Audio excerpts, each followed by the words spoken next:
Do, do, do, do. Hey, look at this.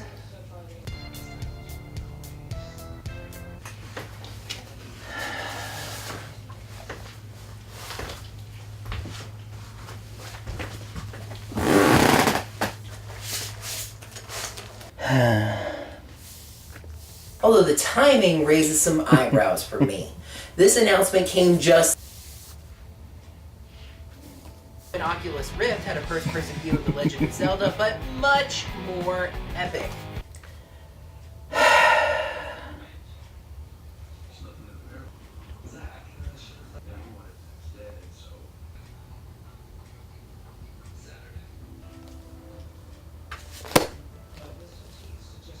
It's time.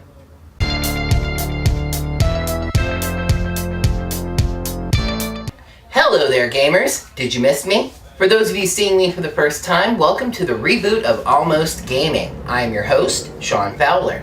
Hey, games can have reboots, why not gaming news shows? Last year, I did a video game news series on YouTube called Almost Gaming for about 4 months. I then felt the need to step away for a while and get my life in better order, but just recently I've decided that it is time to get back on this career path that I have chosen once again, and thus Almost Gaming has been reborn like the Phoenix. But seriously, who tunes into a video game news show to hear anything about the host? The gaming world is a 24/7, 365 churn of news, and we have got the big headlines for you.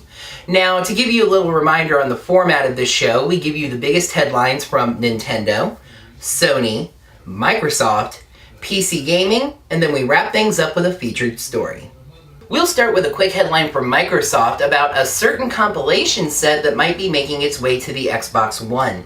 Ever since Microsoft bought the rights to the Gears of War series, fans have been eagerly awaiting a collection of the first 3, or maybe more, games remastered in HD for the old XB One.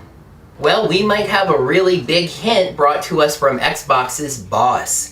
As reported on the Inner Circle podcast Twitter page, an Xbox Live user named Fox Solids sent a message to Xbox head Phil Spencer, asking him if we are going to see a Gears collection on the Xbox One.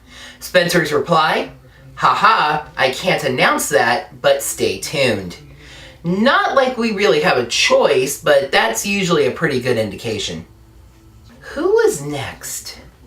Wasn't it a story about someone forgetting to do something? Oh, right, Sony.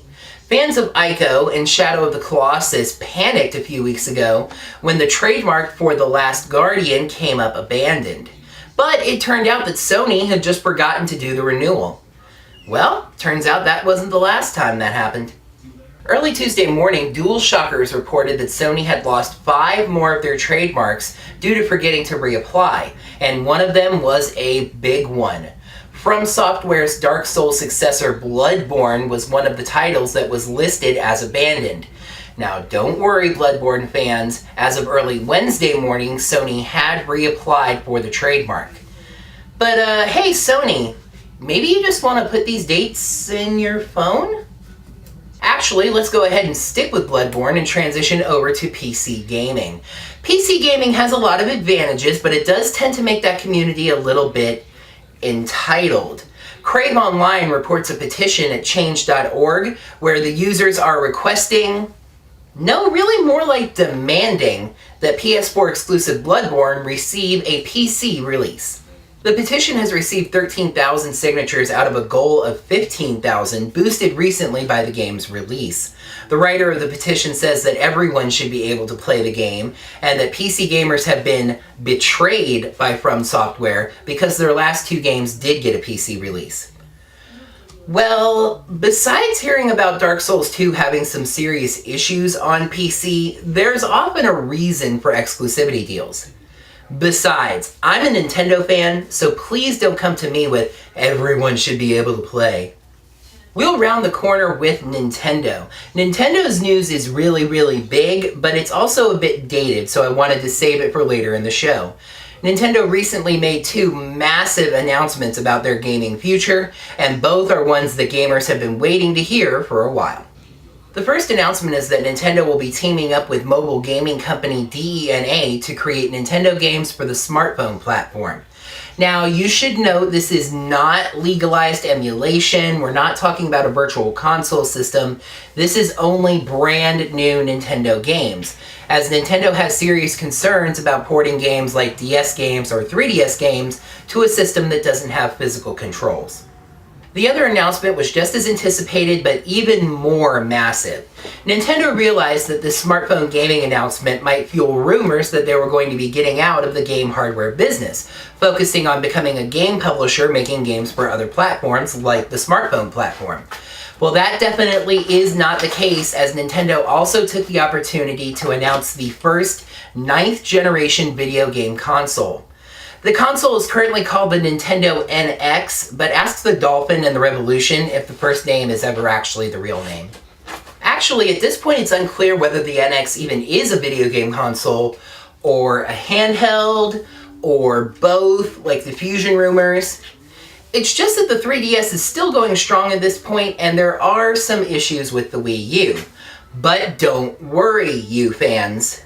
Nintendo says this console should be coming out around 2016 or 2017, which would give the Wii U a perfectly normal 5-year life. There are no other details about the new system at this point, but it does make this summer's E3 something to look forward to even more. If you remember, Nintendo actually reserved a stage for this year's event. For today's featured story, some speculation on how maybe the Force can never actually be destroyed.